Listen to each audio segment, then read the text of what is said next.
Yan mga busing. Ito na, nakabit na natin yung housing. So na natin. Kulang na lang nito yung control.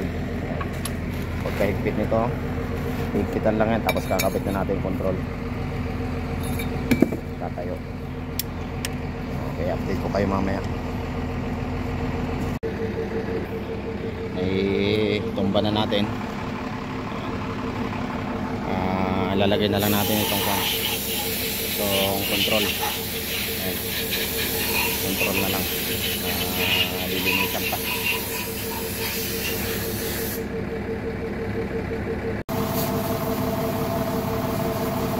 Ayan na mga bossing. Tapos na natin buhin.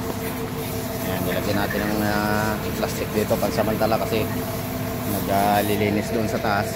Lalagyan ng lupa. Ayan. Isasalpak na lang natin. Salpak natin ngayon. Okay. Ay!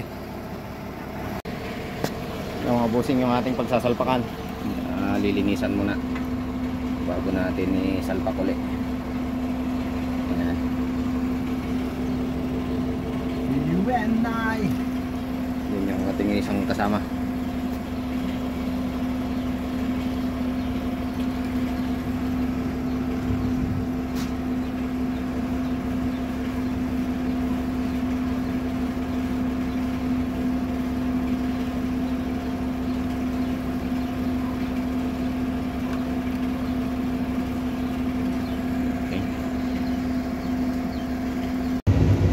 Busing, isasalpak na natin yung transmission.